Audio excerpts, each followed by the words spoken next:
Hello students, জ্ঞানজ্যোতি coaching centre পক্ষ থেকে তোমাদের আরেকবার স্বাগত জানাই। আমি রাজীব স্যার এবং আজকে আমরা আলোচনা করব এসকেবিইউ এর আন্ডারে তোমরা যারা সেকেন্ড সেমিস্টারের জন্য পলিটিক্যাল সায়েন্স নিয়ে পড়াশোনা করছো তাদের আজকে মেজর পেপার 2 এর যে আলোচনার বিষয়টা রয়েছে আমাদের কাছে সেটা হলো ভেঙ্কট চেল্লাইয়া কমিশন এবং এই কমিশনের কি কি সুপারিশ করেছিল। তো এই ব্যাপারে আমরা আজকে আলোচনা করব। তার আগে তোমরা যারা আমাদের চ্যানেলে প্রথম এসেছো বা এখনো আমাদের চ্যানেলটিকে সাবস্ক্রাইব করনি তারা অবশ্যই চ্যানেলটিকে সাবস্ক্রাইব করো এবং পাশে থাকা বেল আইকনটিকে ক্লিক করে দিও যাতে আমাদের পরবর্তী ভিডিওর নোটিফিকেশন তোমরা খুব সহজেই পেয়ে যেতে পারো। এছাড়া তোমরা যারা আমাদের সাথে অনলাইনে যুক্ত হতে চাও এবং আমাদের থেকে কোর্স পারচেস করতে চাও তারা স্ক্রিনে যে দুটো নাম্বার তোমরা দেখতে পাচ্ছ এই দুটো নাম্বারে আমাদের সাথে সরাসরি যোগাযোগ করে নিতে পারবে। অনলাইনে যে সমস্ত সুযোগ সুবিধাগুলো আমরা তোমাদের জন্য রেখেছি তোমরা আমাদের এখানে পেয়ে যাবে live classes, recorded classes, high quality notes এবং 100% কমন সাজেশন। মেজর স্টুডেন্টদের জন্য পুরো সেমিস্টারের সমস্ত সাবজেক্টের কোর্স ফ্রি আমরা রেখেছি তোমাদের জন্য শুধুমাত্র 1199 এবং সেটাই মাইনর স্টুডেন্টদের জন্য শুধুমাত্র 699, যেটা তোমরা পুরো সেমিস্টারের জন্য কোর্স ফ্রিটা পেয়ে যাবে। এছাড়া গুগল প্লে স্টোরে আমাদের একটা অ্যাপ্লিকেশন রয়েছে বা অ্যাপ রয়েছে, যেই অ্যাপটার নাম হলো পিস্টিকল এডুকেশন। তো এই অ্যাপ্লিকেশনটা তোমরা ডাউনলোড করে নিতে পারবে এবং এই অ্যাপ্লিকেশনের মাধ্যমে তোমরা আমাদের সাথে যুক্ত হতে পারবে এবং অ্যাপ্লিকেশনেই আমাদের বিভিন্ন কোর্সগুলো তোমরা সেখান থেকে অ্যাক্সেস করে নিতে পারবে। তো চলো এবার মেন টপিকে আসা যাক, যেটা হলো ভেঙ্কট চেল্লাইয়া কমিশন এবং এই কমিশনে কি কি সুপারিশ করেছিল সেটা। তো 2000 সালে ভারতের যে সংবিধানের পরিবর্তনের কার্যকারিতার পর্যালোচনার জন্য ভারতের সংবিধানের কার্যকারিতাকে পর্যালোচনা করার জন্য 2000 সালে যে বিচারপতি রয়েছে এম.এন. ভেঙ্কট চেল্লাইয়া তার নেতৃত্বে একটি কমিশন গঠন করা হয়। ঠিক আছে, যেই কমিশনটার নাম হলো national commission to review the working of the constitution, মানে ভারতীয় যে কনস্টিটিউশন কি কাজকর্ম করা হচ্ছে না হচ্ছে সেই কাজকর্মগুলো রিভিউ করার জন্য, দেখাশোনা করার জন্য একটা কমিশন গঠন করা হয়। ঠিক আছে, NCRWC শর্ট ফর্মে, যার 2002 সালে তাদের রিপোর্ট জমা দেয়। প্রথম যে রিপোর্টটা জমা দেয় সেটা হলো 2002 সালে। ঠিক আছে, তো কমিশনের প্রধান সুপারিশগুলো কি কি রয়েছিল সেটা হলো, প্রথম সেটা হলো মৌলিক অধিকারের সম্প্রসারণ। তো প্রথম যেই সুপারিশটা তারা করেছিল ভেঙ্কট চেল্লাইয়া কমিশনের মাধ্যমে সেটা হলো মৌলিক অধিকারের সম্প্রসারণ। তো এই সংবিধানের 3য় খণ্ডে বেশ কিছু নতুন অধিকার অন্তর্ভুক্ত করার সুপারিশ তিনি করেন। ঠিক আছে, কিছু কিছু নতুন অধিকার যুক্ত করার কথা তিনি বলেন। তো প্রথম যেটা হলো শিক্ষার অধিকার, প্রথম যে অধিকারটা তিনি কথা বলেছেন যুক্ত করার জন্য সেটা হলো শিক্ষার অধিকার, যেখানে বলা হয়েছিল 6 থেকে 14 বছর বয়সী শিশুদের জন্য শিক্ষাকে মৌলিক অধিকার হিসেবে নিশ্চিত করা। ঠিক আছে, 6 থেকে 14 বছর পর্যন্ত যত শিশু রয়েছে, সেটা ছেলে মেয়ে যাই হোক না কেন, তাদের প্রত্যেকের যে যে শিক্ষার অধিকারটা সেটা যেন মৌলিক অধিকার হিসেবে যেন নিশ্চিত করা হয়ে থাকে। ঠিক আছে, আচ্ছা, দ্বিতীয় নম্বরে রয়েছে যেটা হলো তথ্যের অধিকার। ঠিক আছে, রাইট টু ইনফরমেশন, নাগরিকদের তথ্য জানার অধিকারও সুনির্দিষ্ট করা। প্রত্যেক ভারতীয় নাগরিক যেন সরকারি কাজকর্মের ব্যাপারে সঠিক তথ্য তারা পেয়ে থাকে সেটাও যেন সুনির্দিষ্ট করা হয়, এটা তারা সুপারিশ করেছিল।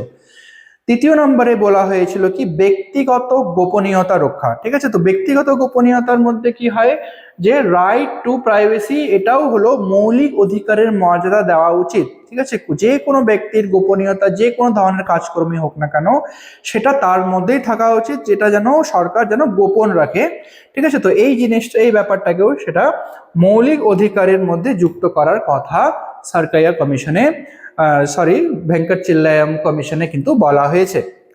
আচ্ছা, দ্বিতীয় নম্বরে কি রয়েছে রাজনৈতিক এবং নির্বাচনী সংস্কার হিসেবে তিনিও কিছু কিছু সুপারিশ করেছিল। তো রাজনীতিতে স্বচ্ছতা আনতে কমিশন বৈপ্লবিক কিছু প্রস্তাব দেয়। ঠিক আছে, ভেঙ্কট চেল্লাইয়া যে কমিশনের সুপারিশে সেখানে রাজনীতিতে স্বচ্ছতা আনার জন্য কিছু কিছু প্রস্তাব তিনি দিয়ে থাকেন। তো প্রথম যেটা ছিল সেটা হলো অপরাধ মুক্তকরণ। অপরাধ মুক্তকরণের জন্য কি করতে হবে, যেই সমস্ত ব্যক্তির বিরুদ্ধে গুরুতর অপরাধের অভিযোগ বা চার্জশিট রয়েছে তাদের নির্বাচনে প্রতিদ্বন্দ্বিতা করা নিষিদ্ধ করা। কিন্তু আচ্ছা, এখানে বলা হয়েছে যে যেই সমস্ত ব্যক্তির কি রয়েছে, গুরুতর কোনো অপরাধ রয়েছে বা তাদের বিরুদ্ধে চার্জশিট রয়েছে, কিন্তু সেই সমস্ত ব্যক্তিরা যেন নির্বাচনে যেন তারা অংশগ্রহণ করতে না পারে। কিন্তু বর্তমানে দেখা যাচ্ছে যে যত ধরনের যেই কোনো পার্টি হোক না কেন, যতগুলো মন্ত্রী রয়েছে আমাদের, তাদের কোনো যদি ব্যাকগ্রাউন্ড নাই থাকে এরকম, তাহলে তারা রাজনীতিতে টিকতে পারে না। এমন কোনো ব্যাকগ্রাউন্ড তাদেরকে থাকতেই হবে। ব্যাকগ্রাউন্ড বলতে গেলে কোনো ধরনের চার্জশিট, এমন কোনো ধরনের তারা কাজ করে থাকে যেটা নিয়ম কানুন হিসেবে, যেটা অবৈধ হিসেবে স্বীকৃত দেওয়া হয়। কিন্তু মার্ডার বলো, বাকি এক্সটর্শন বলো, কিডন্যাপিং বলো, এগুলা যদি না করে থাকে তাহলে সে নেতা হতে পারে না আমাদের দেশে। ঠিক আছে?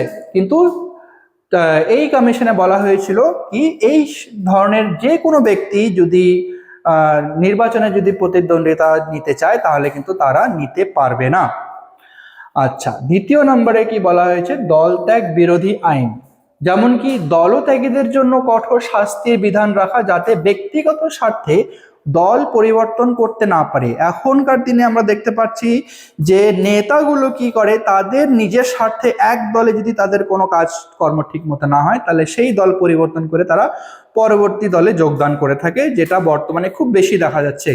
কিন্তু এই কমিশনে কি বলা হয়েছিল, যারা দল ত্যাগী নেতা বা নেত্রী, তাদের বিরুদ্ধে যেন কঠোর শাস্তি প্রদান করা হোক বা তাদের কোনো দলে যেন নেওয়া না হোক। কারণ এই সমস্ত মানুষেরা শুধুমাত্র নিজের স্বার্থ দেখে, এরা কিন্তু কখনোই দেশের সাধারণ জনগণের কিন্তু কোনো স্বার্থের এরা কোনো খেয়াল রাখে না। এরা শুধুমাত্র নিজের স্বার্থের কথাই ভেবে এক দল থেকে আরেক দলে চেঞ্জ করতে থাকে সবসময়। আচ্ছা, এটা হলো বি নাম্বার। সি নাম্বারে বলা হয়েছে স্থিতিশীল সরকার।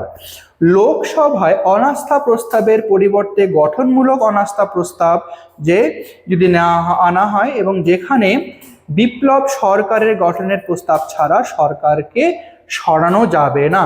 যেখানে বিকল্প যদি সরকার না থাকে, তাহলে কিন্তু যে স্থায়ী সরকার রয়েছে তাকে কখনোই সরানো যাবে না। সরকারকে যদি সরাতে হয় তাহলে তার আগে একটা বিকল্প সরকার আমাদেরকে বেছে নিতে হবে। ঠিক আছে? তো এটা হলো স্থিতিশীল সরকারে যেটা সুপারিশ দ্বারা করা হয়েছিল। আচ্ছা, তৃতীয় নম্বরে যেটা বলা হয়েছিল বিচার বিভাগীয় সংস্কার। ঠিক আছে? তো এর আগে আমরা রাজনৈতিক সংস্কার কিছু পড়লাম, এবার রয়েছে কি বিচার বিভাগীয় সংস্কারও কিছু সুপারিশ এই কমিশনে করা হয়েছিল। যেমন জাতীয় বিচার বিভাগীয় কমিশন।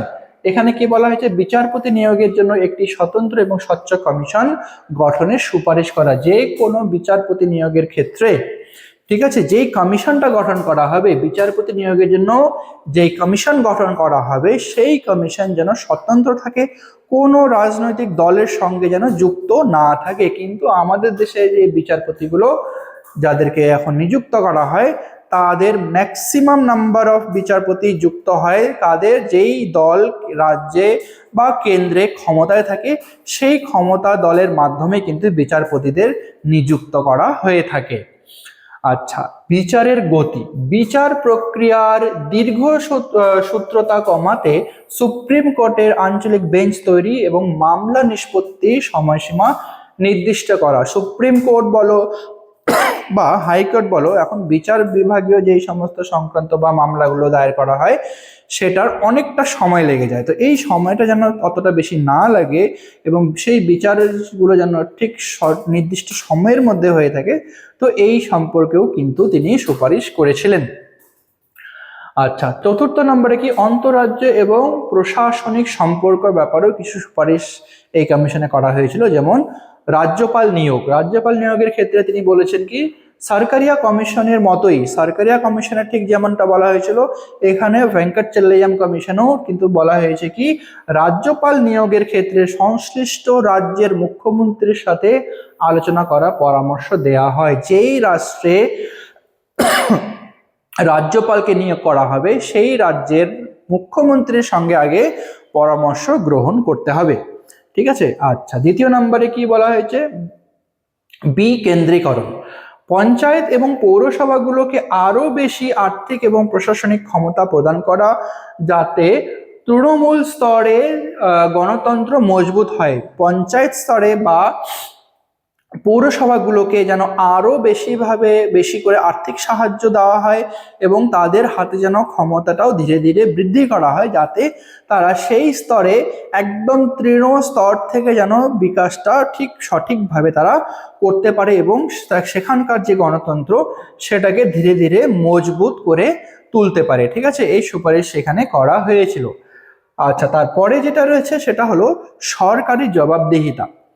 এর মধ্যে রয়ে গেছে কি লোকপাল গঠন, প্রশাসনিক দুর্নীতি রোধে এবং উচ্চপদস্থ কর্মকর্তাদের জবাবদিহিতা নিশ্চিত করতে লোকপাল ব্যবস্থা কার্যকর করা। ঠিক আছে, উচ্চপদস্থ যতগুলো কর্মচারী রয়েছে এবং তাদের দুর্নীতি যদি কমাতে হয় তাহলে একটা কি গঠন করতে হবে, একটা লোকপাল গঠন করতে হবে, যেখানে এই উচ্চপদস্থ কর্মচারীগুলো তারা জবাব দিতে যেন বাধ্য থাকে। ঠিক আছে, তারপরে ভেঙ্কট চেল্লিয়া কমিশনের যে মূল লক্ষ্য ছিল সেটা হলো সংবিধান পরিবর্তনের চেয়ে বিদ্যমান ব্যবস্থার ত্রুটি সংশোধন এবং আধুনিকায়ন করা। তো তিনি কিন্তু সংবিধানকে পরিবর্তন করতে চাননি, তো সংবিধানের একই সংবিধানে রেখে তিনি চেয়েছিলেন কি যে বিদ্যমান ব্যবস্থা যতগুলো ত্রুটি রয়েছে সেই ত্রুটিগুলো যেন ধীরে ধীরে সংশোধন করা হয় এবং আস্তে আস্তে কি আধুনিক যেন করা হয়, আধুনিকীকরণ করা তিনি চেয়েছিলেন। ঠিক আছে, তো ভেঙ্কট চেল্লাইয়ার কমিশনের মূল যে উদ্দেশ্যটা ছিল সেটা হলো এটাই। ঠিক আছে, যে সংবিধান পরিবর্তন না করে সংবিধানটাকে যেন আরো ধীরে ধীরে শক্তিশালী করে তোলা এবং আধুনিকরণ করা। ঠিক আছে, তো এটাই ছিল তোমাদের আজকের আলোচনার বিষয়। ভিডিওটি যদি তোমাদের ভালো লেগে থাকে তাহলে অবশ্যই লাইক আর কমেন্ট করো। দেখা হবে পরবর্তী ভিডিওতে নতুন কোনো টপিক নিয়ে। ততক্ষণ পর্যন্ত ভালো থেকো, সুস্থ থেকো।